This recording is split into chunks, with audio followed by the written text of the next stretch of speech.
Outlet पर होगा आपके सारे फिजिक्स के इंस्टीट्यूट मैथ्स और उसका सफाया। बस अपने फोन से क्वेश्चन की फोटो खींचो, क्रॉप करो और तुरंत वीडियो सोल्यूशन पाओ। डाउनलोड कीजिए डाउटनेट ऐप अभी या फिर व्हाट्सएप कीजिए अपने डाउट्स 8 400 400 400 पर। क्वेश्चन में दिया गया है कि figure shows two block each of mass M system is release from rest. मतलब दोनों जो मास, ये दोनों मास जो है जिनका मास का वैल्यू एम है, ये दोनों रेस्ट से रिलीज किया गया, मतलब दोनों का इनिशियल वेलोसिटी 0 है माना गया। If acceleration of block A and B at any instant और A1 and A2 which is shown in figure, इतना जो कि जो फिगर में दिखाया गया, ये A1 का वैल्यू है, ये A2 का वैल्यू है। तो हमें A1 और A2 के बीच में रिलेशन निकालना है। तो यहाँ पे हम जानते हैं, यहाँ पे कॉन्सेप्ट जो अप्लाई हो रहा है उस कॉन्सेप्ट का क्या है कि हम जब बॉडी हमारा जब होता है, अगर उस पर स्ट्रिंग लगे होते हैं, हम मानते हैं कि स्ट्रिंग जो है हमारा, स्ट्रिंग जो होता है हमारा रिजिड होता है। रिजिड मतलब वो लचीला नहीं, टाइट। तो हर एक पॉइंट जो है, ये पॉइंट का जो एक्सेलरेशन होगा, ये पॉइंट का जो एक्सेलरेशन होगा वही इस पॉइंट का भी एक्सेलरेशन होगा, यही इस पॉइंट का भी एक्सेलरेशन होगा, सेम इस पॉइंट का भी होगा। पर क्वेश्चन में क्या है कि हमें एक्सेलरेशन इस डायरेक्शन में दिए गए हैं और इस डायरेक्शन में दिए गए हैं, जबकि इक्वल इस डायरेक्शन में होगा और इस डायरेक्शन में होगा। ये वाला में इक्वल होगा, ये वाला इक्वल। तो हम क्या करते हैं, फ्री बॉडी का डायग्राम बनाते हैं ताकि आसानी से समझ में आए। तो हमारा फ्री बॉडी डायग्राम क्या होगा, हमारा ब्लॉक है, थीटा से ये पुली से अटैच है, यहाँ से ए ब्लॉक है और ये बी ब्लॉक है।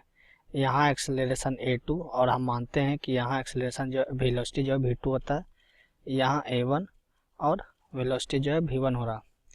एंगल चूँकि ये थीटा दिया हुआ, तो हम क्या करेंगे, वर्टिकल एंड हॉरिजॉन्टल कंपोनेंट लेंगे ताकि हम यहाँ पर जो हम समझाए थे कि ये वाला जो है वो वेलोसिटी और एक्सेलरेशन दोनों के लिए सेम होगा, पर ये हॉरिजॉन्टल और ये वर्टिकल सेम हो ये ज़रूरी नहीं है। तो हम वही करेंगे। तो A2 को क्या लिख सकते हैं, इस डायरेक्शन में क्या लिखेंगे, A2 cos थीटा, और इस डायरेक्शन में A2 sin theta. Similarly V2 cos theta, और ये क्या हो जाएगा, V2 sin थीटा। तो अब हम इस केस को देखते हुए हम मानते हैं कि हमारा स्ट्रिंग जो है वो रिजिड है। तो रिजिड है तो उस हर एक पॉइंट पे वेलोसिटी और एक्सेलरेशन सेम होगा। तो इसका मतलब है V1 जो है हमारा V2 cos थीटा के बराबर होगा। ठीक है, फिगर को देखने से ऐसा लग रहा है कि हमारा एक्सेलरेशन भी जो है वो A2 cos थीटा A1 के बराबर होना चाहिए, पर नहीं, क्योंकि कुछ समय के बाद वेलोसिटी आ गए हैं। तो जब वेलोसिटी आ जाते हैं तो फिर वेलोसिटी के चेंज होने से एक्सेलरेशन भी चेंज होता है, मतलब एक्सेलरेशन पे एक्स्ट्रा इफेक्ट पड़ेंगे बिकॉज वेलोसिटी ब्लॉक के वेलोसिटी से। तो हम क्या करेंगे, हम जानते हैं कि rate of change of velocity जो होता है वो हमें एक्सेलरेशन देता है। तो हम क्या करते हैं, dv1 अपॉन dt हम डिफ्रेंशिएट करते हैं एक्सेलरेशन फाइंड करने के लिए A1 के लिए। तो ये दो पार्ट का है, एक तो थीटा इसलिए है, देखिए डिफ्रेंशिएशन में वो पार्ट डिफ्रेंशिएशन में नहीं जाएगा जो कांस्टेंट हो। ठीक है, वेलोसिटी भी चेंज होंगे हर टाइम पे।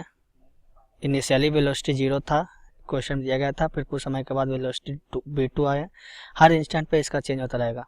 थीटा भी क्या है, जैसे जैसे ये ब्लॉक इधर इधर मूव करेगा, स्ट्रिंग जो है धीरे धीरे इस तरह से होता चला जाएगा।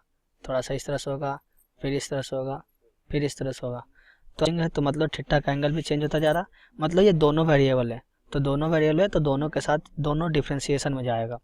तो जब दोनों डिफ्रेंशिएशन में जाएगा तो एक का क्या होगा, हम u इंटू वी या u इंटू वी का डिफ्रेंशिएशन करते हैं। तो पहले u को डिफ्रेंशिएट करते हैं, तो dv2 अपॉन dt एंड इसको ऐसा ही रहेगा। अब cos थीटा को डिफ्रेंशिएट करेंगे और v2 ऐसा ही रहेगा। तो v2 इंटू कॉस थीटा का डिफ्रेंशिएशन क्या होता है, minus sine theta and D theta upon d T, क्योंकि थीटा ही तो वेरिएबल है। तो इस तरह से जब हम A1 लिखेंगे, A1 is equal to A2 cos theta minus B2 sine theta d theta upon d t. ये d theta upon d t में भी नया टर्म हो आपके लिए, पर ये जो है चेंज इन एंगल है, एट ईच इंस्टेंट कितने एंगल चेंज हो रहे हैं इसका है। नॉर्मली क्या था, इफ़ हम नॉर्मली सोच रहे थे कि A1 जो है A2 कॉस थीटा होगा स्ट्रिंग की वजह से, पर क्या है कि वेलोसिटी चेंज हो रहा है तो वो भी ये फैक्टर प्ले करेगा। तो हमारा रिलेशन जो होगा A1 और A2 के बीच में वो ये होगा।